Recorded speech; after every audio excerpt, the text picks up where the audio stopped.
Yes, well, as we get older and older, I'm 77 right now. You can't live forever, you know. So if this procedure I'm going to have to clean the blood doesn't work, then I've got probably a few more months to make it before my kidneys shut down, you know. So that's kind of why I'm kind of going along with the interview at this time. You're seeing that what you went through is just too important for people not to know about. Yeah. Yeah. Can you just, can we start at the beginning with your military career and just walk through what exactly your experiences were? Was drafted into the military and got into the U.S. Army. After that, I was sent to the Signal Training Center in eastern United States. What year would this be? 58. I went through the Signal Training course, and at that time, I went through the radio teletype course and also the cryptography course, crypto. They had 5 instructors that were getting out of military service. So they pulled the top 5 students, and I was 3rd in the class. So I got pulled as an instructor. Now, were you at this time also working yet for CIA? No. Not yet? No. After one day, my boss came to me, and he said, how would you like to, you know, make some extra money? And I said, oh, money is good. So he's explained to me that he could put it through, would have to get a top secret White House Q clearance for the job, you know. And I thought, boy, must be a pretty exclusive thing, you know. And I said, well, what is this? And he said that I'm director for the CIA for Eastern United States, you know. And I said, oh, I didn't know that. And he said, you weren't supposed to. After about 6 weeks, my security clearance came through, and I got my CIA card. It was an ID card, like a credit card, where I could just go up to the door and slice it, walk right in. And my name at that time, I used a artificial name too. Never used my real name. I started working with him on the project he was on, and that was Project Blue Book, which was kind of partially a fraud. You're saying some of the Blue Book cases were, yes, were completely fictitious? Yes. But the cases that we got came from, I think it was Fort Belvoir, Maryland. Fort Belvoir? Yeah. And it didn't come from the Pentagon, or it didn't come from CIA headquarters. But we would get reports about a certain sighting that they had in Mexico or Italy or something like that. And then we would have to, we had people that would follow through on it, that would go out and interview the people to see if they were nutcases or if it was real, you know. So they'd be going overseas frequently? Yeah, I wasn't, but I always stayed statewide. But the people we had working with us from the CIA would do that. We would get like a new report probably a couple times a week. I was coming into the Army fresh off the farm, you know, so I really didn't have much knowledge of anything, but my boss filled me in on Project Blue Book and what they had found so far. as far as Greys and aliens and the Roswell incident. How did you feel when this first got dumped on you? When you first learned about this? I was just kind of overwhelmed with all of this, you know. And I said to him, I don't know if I'm going to be able to be a judge of this type of thing. What's real, what's not, when I don't have much knowledge of it, you know. So... What did he say? He said, well, we have to build the information as we go, and you'll see how this thing is working out. And then the other thing is, of course, you really weren't able to tell family or close friends, obviously. No, I couldn't tell anybody. In fact, I had to take a vow that I wouldn't tell anybody. A lot of it for 40 years, and more of it for 50 years, which is up in 2010. You're doing all this crypto work, you're looking at images, photographs, video. It's 1958, maybe the fall of 58. What happened after this? At that time, the Project Blue Book thing kind of went pot, you know. If you remember, back in those days, they kind of declared it as a nothing, you know. Mm-hmm. Right.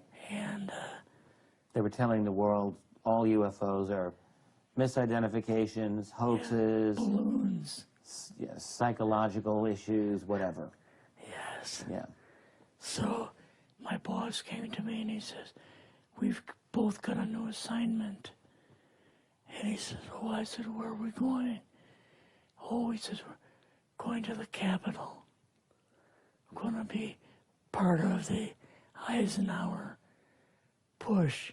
He's trying to find out something about, all about these aliens that MJ-12 was supposed to find out, but never sent back reports to him.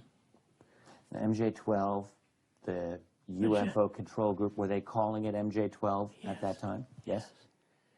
They called us in, went into the Oval Office, and President Eisenhower was there and Nixon, and they said, we called the people in from MJ-12 from Area 51 and S4, but they told us that the government had no jurisdiction over what they were doing.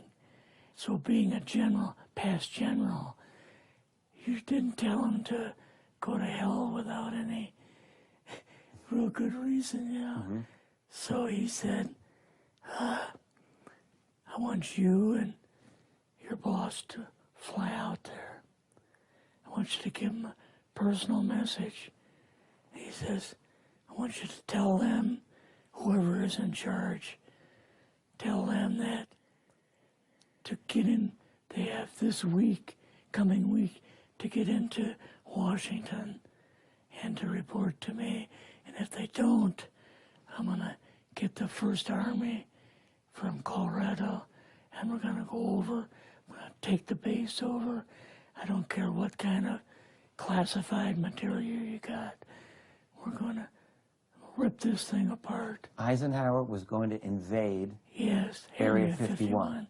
Yeah, with the First Army. So you go out with your superior. Yes. You fly out. You land. What happens? Can you describe this whole process? What you saw? It took us the 13 or 15 miles south to S4 and like different garage door openings. Okay. And in these garage door openings, they had like different saucer crafts. The very first one had the Roswell craft in. It was kind of crashed up, but apparently every alien that was in it died except for a couple. So you see the Roswell craft, and what are some of the others that you see? Well, the Roswell craft was really strange because it looked like real heavy aluminum foil. We could rock next to it, and you could rock it. The whole thing probably weighed 150, 300 pounds. Could they tell what the source of power was of this craft? Yeah, it was like a reverse gravitational thing of some kind. In fact, one later on, I got the mathematical code for reversing gravity in a 3x5 card. I guess there are different types of grays and so on.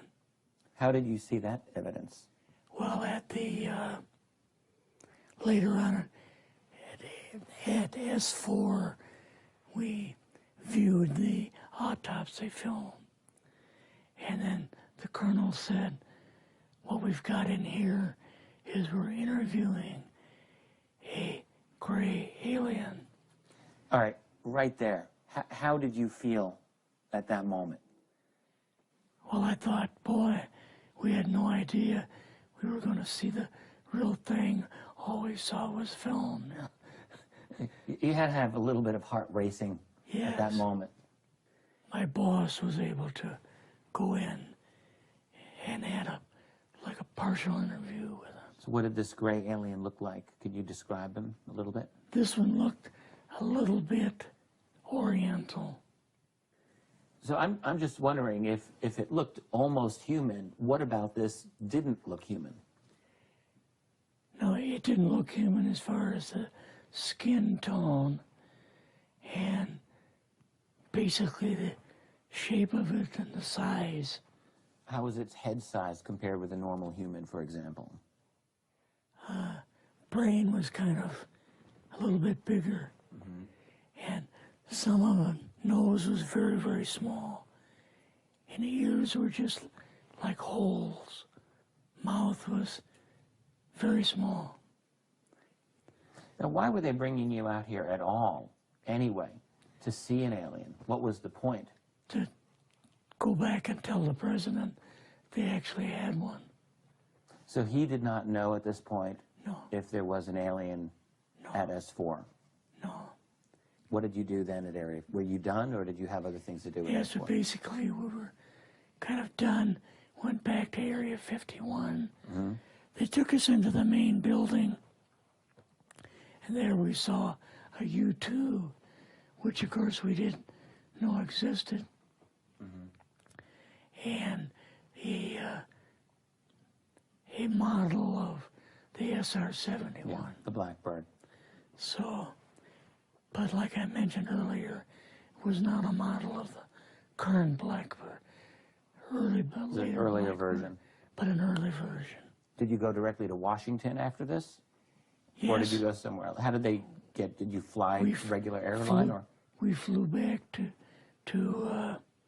the commuter plane back to the air base, and then took President Eisenhower's Lockheed Electra back to Washington. You and your supervisor, Yeah. superior officer, and now you're meeting with the president? Yes. Can you describe this? Well, we met with him in, the second story of the old OSS warehouse building. And Eisenhower and Nixon were there, and also Hoover was there. So he asked us what was going on, and we told him about the alien, the whole situation, and the black projects and so on. And he was just totally shocked. He appeared for the first time to be worried. You know, like he was worried. I would think that Eisenhower would, I mean, he certainly knew that flying saucers were real. Yes. He knew that there were aliens. So I guess I'm just wondering, what would he have been, really surprised about? Surprised about the black programs. Eisenhower said, got to keep this thing completely secret. You know, can't talk about this. Your actual name is, I mean, the name you grew up with, that was a different name than what you had in the... I never used it in the CIA at all. Now, what about today? You're going on the public record, and this is still sensitive information, even though earlier you talked about, you know, security oaths that maybe expire after a certain period of time. 50 years. But you're still concerned. Linda Moldenhauer's phone call, her phone was tapped, and they got my phone number, and through the telephone company, they were able to find me, and so on. When they found you, what happened? I was going to a grocery store. Two guys in a black suits come out of a black Lincoln town car and came over to see me. And they told me that I'd better not publish anything or talk to Linda about any more things. So at that time, I did, you know, I stopped. That was enough to intimidate you. Yes. Rather remain anonymous. Never show my face on anything. Really, thank you for doing this. Yes, this was, I guess, kind of a good idea because I feel much better having talked about it. I kind of feel like there's a load off my shoulders. Really? Because I had an awful lot of secrets that I had kept over the years.